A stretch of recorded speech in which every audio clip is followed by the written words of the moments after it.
Bah oui, faut que je me batte maintenant pour le replacer. A tout de suite les... enfin... Bienvenue dans la suite de la vidéo test 53 les amis. Resident Evil 6, encore je suis pas fait de suite. Chaque fois je fais que vidéo. Mais là il m'a obligé vu que je suis coincé. Donc bien sûr vous êtes avec Max et Resident Evil 6. Voilà, qu'est-ce qu'on va faire maintenant? On se bat ou quoi déjà? Ça va durer quelques minutes, hein, même pas, juste pour faire la sauvegarde. Et qu'après il n'y aura pas de mode machin, pas de mode mercenaire, j'ai pas le temps. Et puis je vous ai dit de faire ce qui reste FIFA. C'est le World Tour, donc c'est même pas une demi-heure. Ah oui, là il faut qu'on tienne, il faut pas que je tombe en bas. Là c'est différent qu'avec Jake, il me semble là. Ça a l'air plus dur. Putain, chérie, c'est chaud quand même. Hein. Il y a des endroits qui sont fastoches qu'on a fait. Mais j'avoue, il y a des endroits plus durs qu'avec Jake. Ah oui, là, c'est vrai qu'on va faire ça.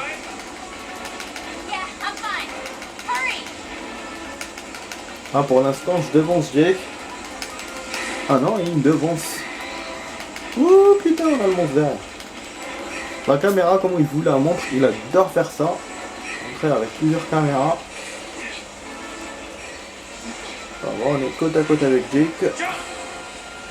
Jump, la chanson Jump. Boum, aplati. Et voilà, c'est la partie que j'aime. Quand Terminator se jette dans la lave. Confusion. Voilà. Ouais. Ok. Ah, du coup on revient vers le premier ascenseur. J'avais pas fait attention à ça la dernière fois. Donc on devait le charger, en fait on a fait tout ça pour le charger. Donc c'est exactement comme dans Resident Evil 3, la seule différence comme je vous ai dit tout à l'heure dans la vidéo, c'est qu'on avait le boss à battre. On n'a pas fait un stage entier pour libérer l'ascenseur. Parce que là c'est un stage entier,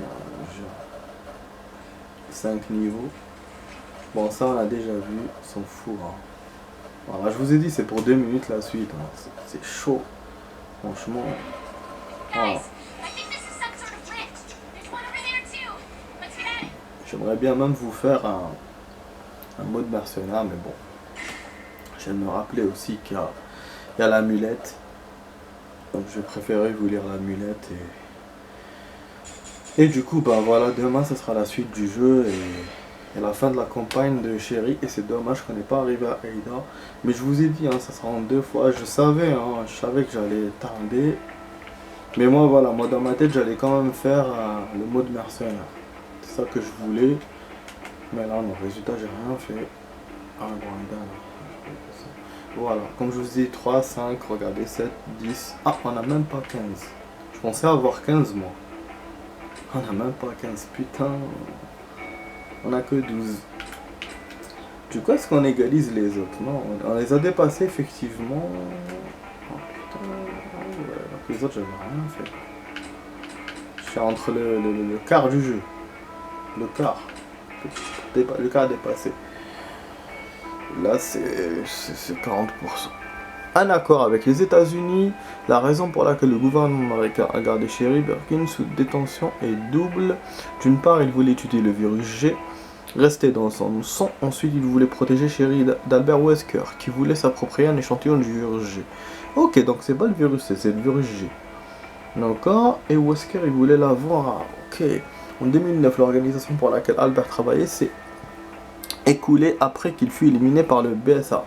Durant une mission en Afrique, Sherry était donc libéré de la menace posée par Albert et son organisation. Et oui, parce qu'on a libéré Wesker dans le truc en Afrique, c'était dans Resident Evil 5.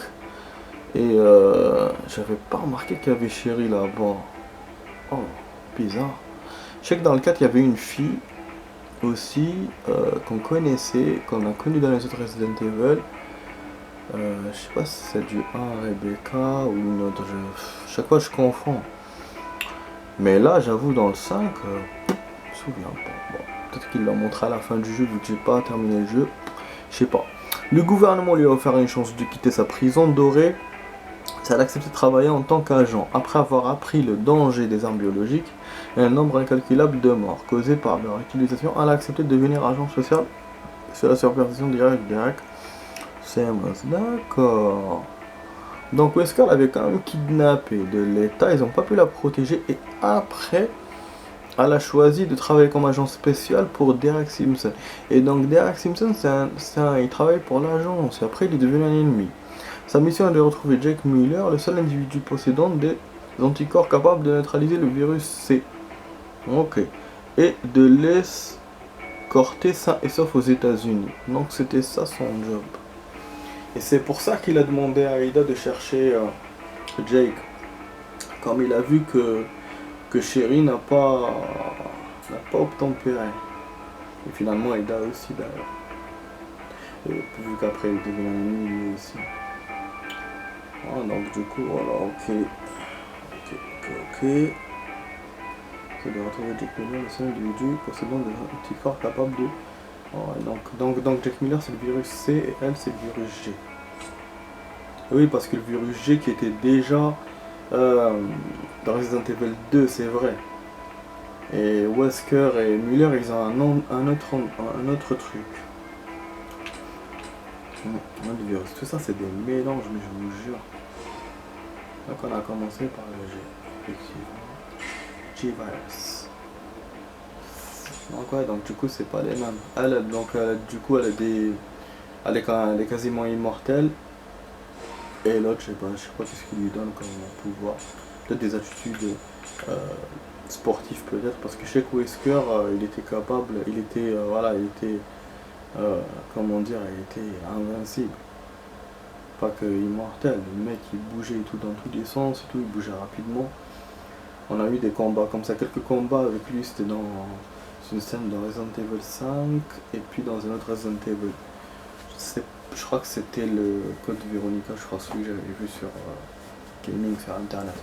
Enfin bref, du coup je vous dis, j'espère que vous avez aimé ma vidéo test les amis, vous étiez dans la vidéo test 53 de Max sur Resident Evil 6. Voilà, je vais enchaîner maintenant avec FIFA Street, ça sera une vidéo de 23 minutes. Allez, ciao ciao, à la prochaine, à tout à l'heure.